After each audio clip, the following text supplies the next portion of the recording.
श्री राधा उद्धव वृंदावन की सीमा में पांव रखते ही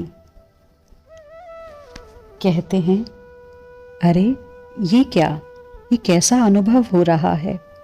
उद्धव स्तब्ध से हो गए थे। कृष्ण के आदेश अनुसार रथ से उतरे थे उद्धव और वृंदावन की भूमि में अपना सिर रखकर प्रणाम किया था कि कृष्ण कृष्ण, ये ध्वनि वृंदावन के रज कर्ण से आ रही थी। चौंके उद्धव, ऐसा लग रहा था ये संपूर्ण भूमि ही कृष्ण विरह से तापित है। कृष्ण नहीं आए। उद्धव को अब ये शब्द सुनाई दिए। कौन? मुड़कर देख रहे हैं उद्धव। हम वृंदावन के वृक्ष, बताओ ना, कृष्ण नहीं आए। इधर आओ उद्धव, हम हैं इस वन के प्रमुख वृक्ष कदम्ब। आओ ना हमारे पास, बताओ क्यों नहीं आया हमारा कृष्ण। हम हैं तमाल, हमारी ही लताओं पर कृष्ण झूलता रहता था। मेरे अंगों से जो लिपटी है ना, ये है कनक बेल। कृष्ण अपने आप को तमाल बताते थे और इस कनक बेल को अपनी प्रिया श्री राधा। उद्धव, ये कनक बेल कब की सूख जाती, पर मैं इसे संभाले हुए हूं, ये कहकर कि कृष्ण आएगा। इस वृंदावन में कृष्ण की बांसुरी फिर गूंजेगी, हम वृक्षों से फिर लिपटेंगे।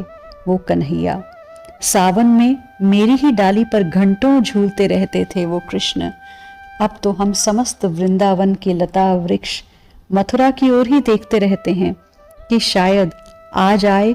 बस इसी इंतजार में हम तो कब के सूख जाते, पर उद्धव कृष्ण कब आ जाए क्या पता, और हम सूख जाएं। कृष्ण हमें सूखा हुआ देखे तो उसे अच्छा नहीं लगेगा ना, इसलिए हम तो सदैव उसके स्वागत के लिए ही खड़े हैं। कभी तो आएगा। उद्धव चकित हो गए थे। पूरी प्रकृति ही कृष्ण विरह में डूबी हुई है। यहाँ वृंदावन का रज कर्ण कृष्ण कृष्ण कहकर रो रहा है। जो वृंदावन में फूल खिले हैं, वो फूल भी मुड़ मुड़ कर उद्धव से पूछते हैं, नहीं आया कृष्ण। रथ में बैठने जा रहे हैं उद्धव, तभी एक करील के कांटों में उद्धव का चादर उलझ गया। जब अपने चादर को निकालने लगे, तब करील के कांटे ने इतना ही पूछा, कृष्ण क्यों नहीं आया? वो सर्वत्र है, वो कहाँ नहीं है? ये सब रोना धोना अज्ञानता है। ये कहते हुए उद्धव ने अपना चादर निकाल लिया। सुनो कृष्ण सखे, संभल कर चलना आगे, नहीं तो ये ज्ञान का पर्दा हम सब मिलकर फाड़ देंगे। उद्धव देखते रहे वहाँ के वृक्षों के विरह को। ओह, यहाँ के वृक्ष भी प्रेम की ही भाषा बोल रहे हैं। मैं कई बार गया था अपने गुरुदेव बृहस्पति के साथ स्वर्ग का नंदन कानन देखने के लिए, पर इस वृंदावन के आगे नंदन कानन कुछ भी तो नहीं है। उद्धव यही सब सोचते हुए अपने रथ को आगे बढ़ाते हैं। मनसुख देख, मथुरा के मार्ग में धूल उड़ रही है, कोई रथ आ रहा है। समस्त सखा नाचने लगे थे। वृक्षों पर बंदर आ गए थे और वो भी कृष्ण के ही आने की सूचना देने लगे थे। श्री दामा ने कहा, मनसुख देखा, आ गया ना मेरा कृष्ण। मैंने तो कहा ही था कि वो आएगा। चल ना मनसुख, चल। मनसुख देख रहा है, रथ आ गया, पास में आ गया रथ, और पास में आकर रुक गया था। सब ग्वाल बाल देख रहे हैं, रथ से कोई उतरता क्यों नहीं। कुछ देर बाद जब कोई नहीं उतरा रथ से, तब मनसुख के नेत्र फिर बरस पड़े। नहीं आया कृष्ण। मनसुख बोला, शुभ शुभ बोल मनसुख।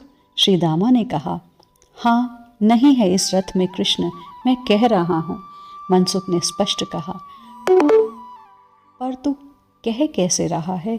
तू कैसे कह सकता है कि कृष्ण नहीं आया? मनसुख रो गया। रथ को रुके हुए 5 मिनट से भी ज़्यादा हो गए।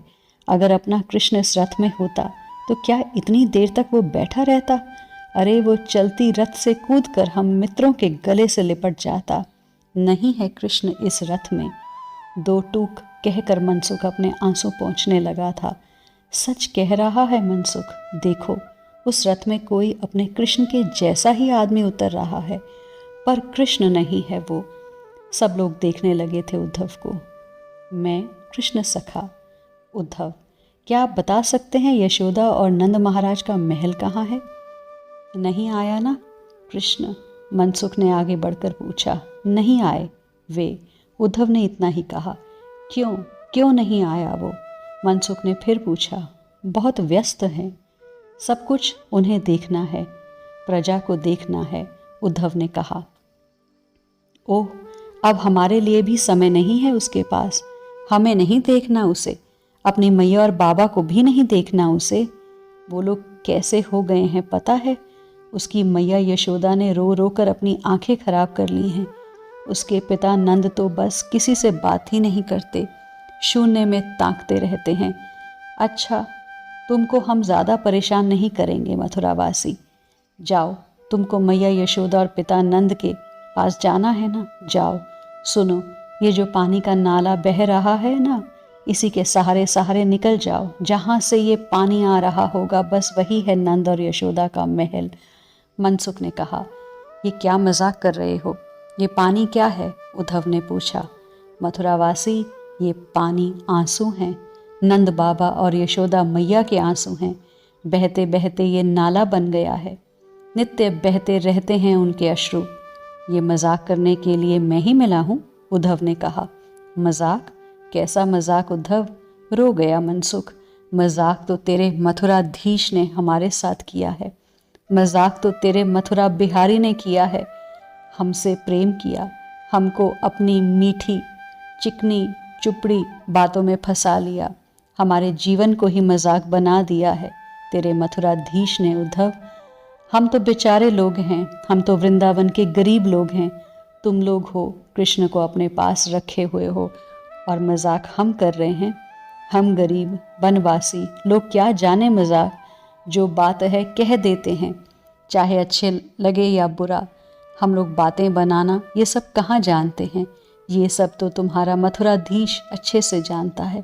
इतना कहते हुए रो पड़ा था मनसुख। सब सखा भी रो पड़े, सब कृष्ण के सखा। उद्धव कृष्ण सखाओं के पास आए, उन्हें छुआ। ओह, प्रेम की दिव्य ऊर्जा प्रवाहित हो रही थी इनके भाव देह से। उद्धव नाम है मेरा, देवगुरु बृहस्पति का शिष्य हूँ। अच्छा, सब ग्वाल बाल उद्धव को देखते रहे। उद्धव जी, तुम्हें देखकर हम तो सोच रहे थे शायद फिर से अक्रूर आ गया। फिर मेरे मन ने कहा, अक्रूर क्यों आएगा अब? कंस को मरवाना था कृष्ण के हाथों, वो काम तो हो गया।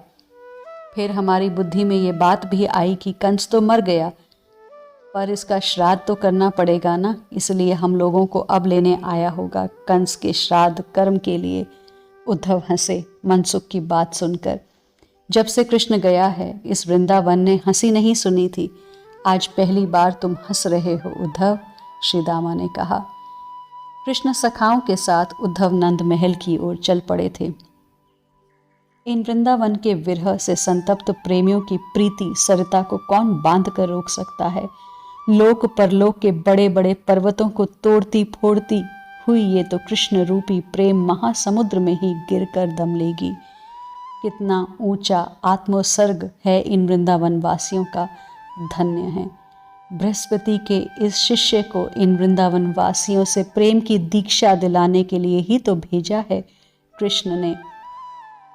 पर इस प्रेम की लीला को इस तरह कहाँ समझा जा सकता है, जहाँ आज का वातावरण समाज सुधार के नाम पर महत्वाकांक्षा की आग में झुलस रहा हो।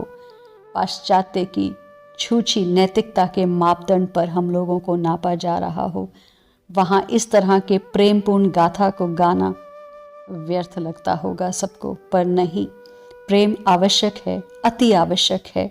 प्रेम भले ही विरह में हो या मिलन में, पर प्रेम आवश्यक है।